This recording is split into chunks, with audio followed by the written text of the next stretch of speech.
Hi, my name is Radulski, and today I'll be talking about pediatric scoliosis. Scoliosis is a condition where the spine has a sideways curvature and is sometimes accompanied by twisting or rotation. The name comes from the Greek word meaning crooked. Scoliosis can have one or two curves. One curve is known as the C curve, is shown in the middle three examples in the diagram. One can also have an S curve, which indicates two different curves in the spine and is shown in the last example. These curves typically present in the thoracolumbar region and are identified by the side of their convexity. The Cobb angle is used by practitioners to measure the curve and determine the severity of it. It categorizes scoliosis into mild, moderate, or severe. It is formed in reference to the two vertebrae that are most tilted at the beginning and the end of the curve.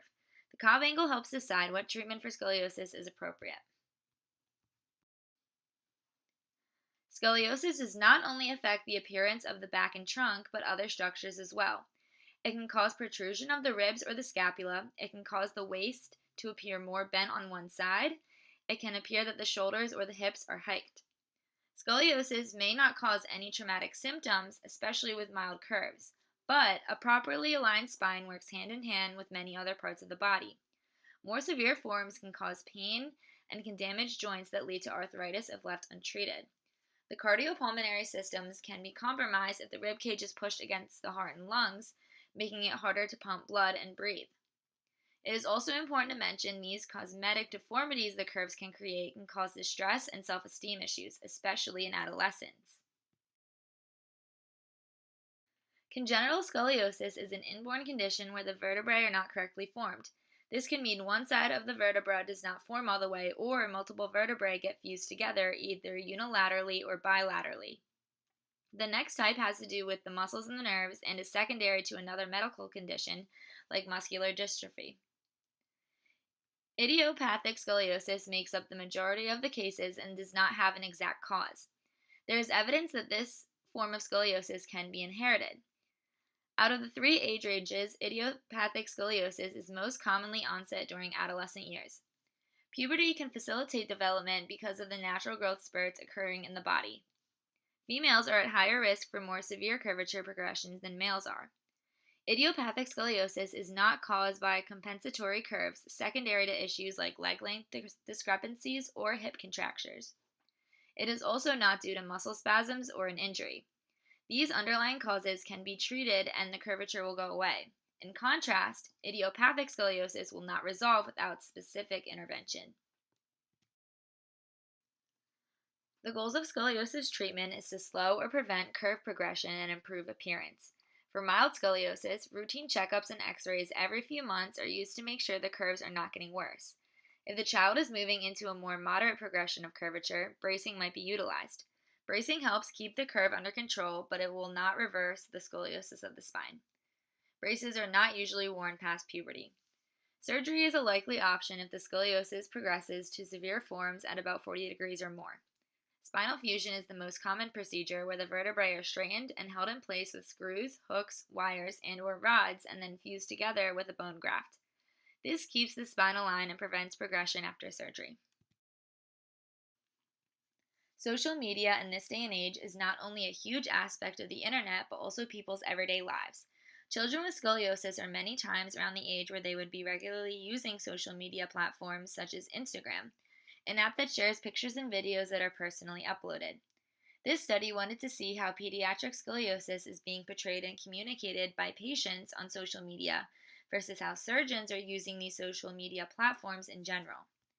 Revealing a more personal aspect of patients' experiences through social media can help a practitioner improve their care and treatment.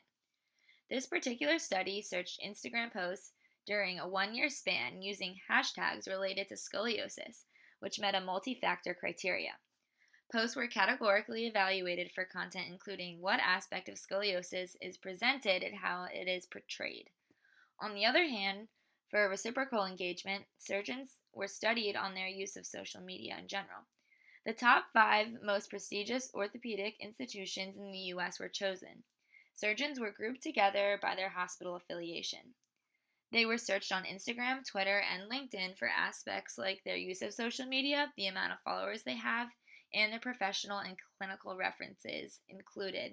in these accounts. Overall, most posts that met the criteria were personal pictures from patients and their loved ones about bracing, surgery, or their daily life with scoliosis. It is important to note that bracing was one of the most posted topics. Many adolescents have issues with self image and emotions. Combining scoliosis with noticeable bracing could cause further insecurity. Being able to publicly search for other patient experiences with bracing and aspects of the diagnosis can help a child feel that they are not alone. Not to mention, likes and comments from friends and other users can provide social support to the individual. Most of the posts evaluated in the study had a positive tone or outlook, but we have to ask ourselves if social media really portrays an accurate representation of somebody's life experiences. LinkedIn, which is a professional networking site, was the most used by the surgeons across all the institutions. Instagram had the least amount of activity, and if it was used, more often than not, it included links to the associated practice of the surgeon. I like this study because it shows how healthcare practices, information, and support can be transcended through social media, especially in this day and age of digital ways. But there are some concerns I have with this study. There was inconsistency in the testing aspects between patients and surgeons, almost like they were two separate studies conducted. These discrepancies included the platforms used, the aspects of social media that were being evaluated, and how the participants were chosen. There was also internal limitations within each group. Instagram posts with scoliosis content would be hidden from the search if there was no hashtag used or if the account was private. It was not specified in the surgeon groupings how many individuals were evaluated from each institution. Also, the top 5 orthopedic hospitals were based on a single external website ranking. As physical therapist assistants, we cannot stop a curvature solely through exercise, but we can try to help the overall muscle tone of the patient to restore imbalances. We can strengthen the convex side of the curves and we can stretch on the concave side. We are also a big part of rehab after major surgery like a spinal fusion. We have to teach the patients how to strengthen their muscles during the healing process while keeping their spine aligned. Patients will not be allowed to rotate their hips right after a surgery, so we'll have to teach them concepts like a log roll. We will also have to get them out of bed the day after surgery and get them to walk around. We will be preparing the patient to return to home and to go back to their normal daily activities. Thank you, and that is all.